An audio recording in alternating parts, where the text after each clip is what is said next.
बिस्मिल्लाहिर्रहमानिर्रहीम, अस्सलामु अलैकुम। लाखों करोड़ों दुरूदो सलाम मोहम्मद मुस्तफ़ा सल्लल्लाहु अलैहि वसल्लम और आले मोहम्मद पर। मैं हूं उमर दराज गोंदल और आप मेरा यूट्यूब चैनल देख रहे हैं। नाज़रीन, गुज़श्ता रोज़ एक मीटिंग हुई, उस मीटिंग की अंदरूनी कहानियां आपने बहुत सारे यूट्यूब चैनल्स के ऊपर भी सुन ली होंगी और बहुत सारी ऐसे बातें हुई हैं जो इस वक्त पाकिस्तान का मीडिया भी रिपोर्ट कर रहा है। ये गैर मामूली इजलास जो है गैर मामूली बातों के साथ इख्तिताम पजीर हुआ है। इस बड़े इजलास के दौरान गो के बातें तो होनी थी जो कौमी सलामती की हैं। जाहिरी बात है, जहां पे पॉलिटिकल लीडरशिप मौजूद हो, ऐसा नहीं हो सकता कि वहां पे सियासी गुफ्तगू ना हो। पाकिस्तान के सियासी मुस्तकबिल को लेके बहुत सारे मामलात के ऊपर फौज ने अपना वर्यन दे दिया है और यह भी बता दिया है कि आइंदा आने वाले चंद सालों के दौरान साबिक वजीर आजम नवाज शरीफ का मुस्तकबिल क्या होगा। और आज जिन लोगों को पाकिस्तान की सियासत में मुश्किलात का सामना है, उन्होंने कौन सी रेड लाइन्स क्रॉस की हैं। और जनरल बाजवा ने यह भी बताया कि मुझ पे तनकीद करें, तनकीद की भी, और उन्होंने नाम भी लिए जिन लोगों ने तनकीद की। ऐसा नहीं है हमें पता नहीं है, उन्होंने कहा हमें मालूम है और वो लोग हमारे बारे में बातें करते हैं, इससे फर्क नहीं पड़ता।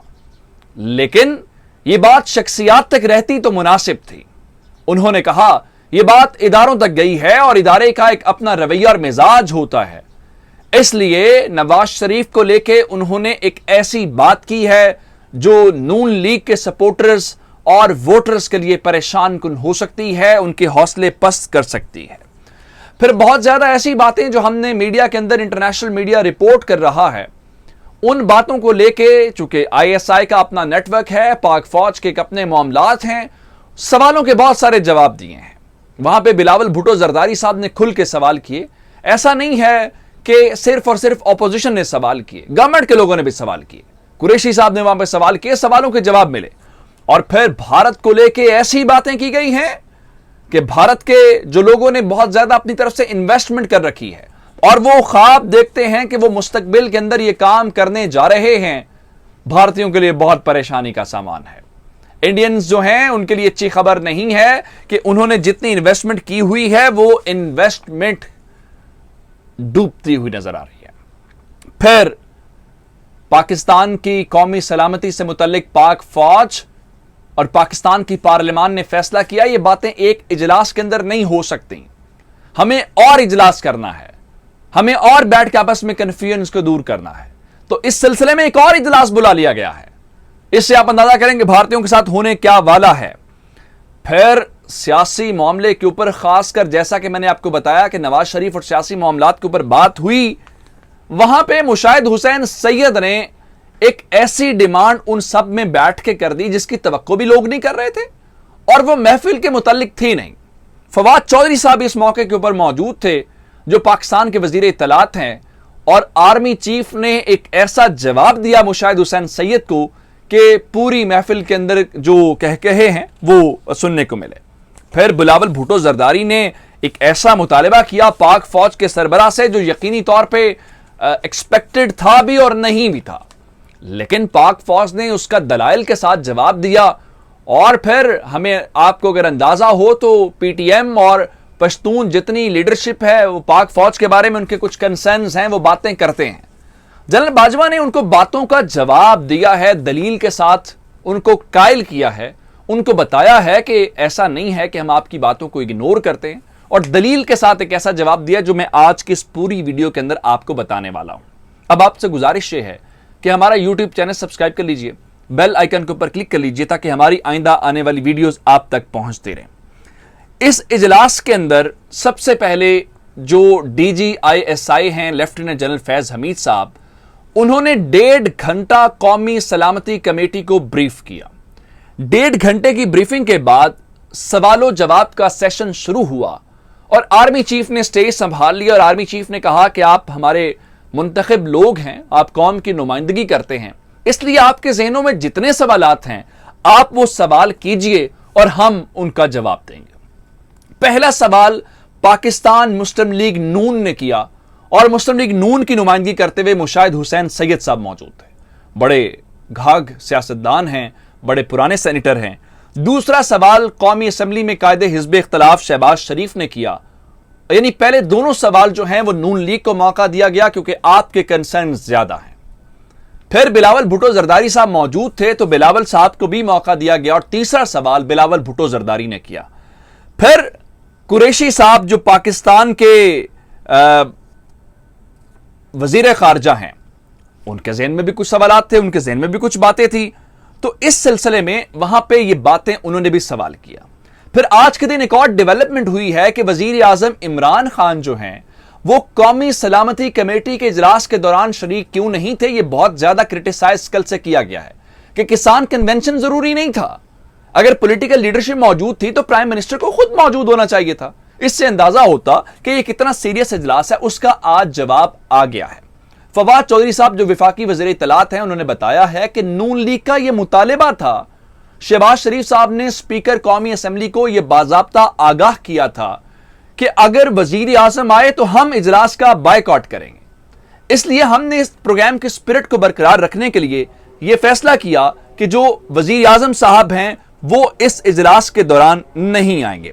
अब सबसे जो बड़ी बात थी वो अफगानिस्तान से मुतल्लिक थी।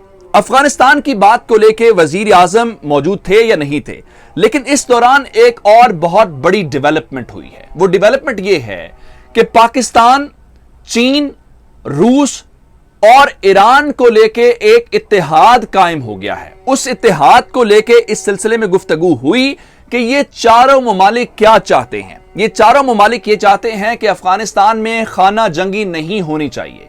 ये सारे ममालिक ये चाहते हैं कि जुग्राफियाई बुनियाद के ऊपर इस खित्ते की तकसीम नहीं होनी चाहिए। और साथ ही ये कहा कि हमारे ऊपर अमरीकी दबाव है इस सिलसिले में, लेकिन हम उसको बड़े अच्छे तरीके से टैकल करना चाहते हैं और हमारा ये इत्तेहाद बरकरार रहते हुए हम ये नहीं चाहेंगे कि हम चीन के साथ अपने ताल्लुकात को खराब करें।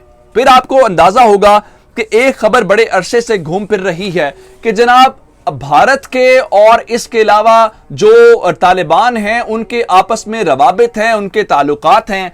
पाक फौज ने इस मीटिंग के अंदर अपने सोर्सेस के हवाले से यह बात कर दी है कि जनाब ठीक है, उनकी कोई बातचीत हुई हो तो ठीक है इनडायरेक्ट, लेकिन अभी तक तालिबान और भारत का बराह रास्त कोई राबता नहीं है। ये जो बात है, ये बात इसलिए भी इंपॉर्टेंट है क्योंकि पाकिस्तान का एक असर और रसूख है अफगानिस्तान के तालिबान के ऊपर। तो अफगानिस्तान के तालिबान को लेके अब पाकिस्तान ने यह बात मान ली है कि मुज़ाकराती अमल चल रहा है, लेकिन पाकिस्तान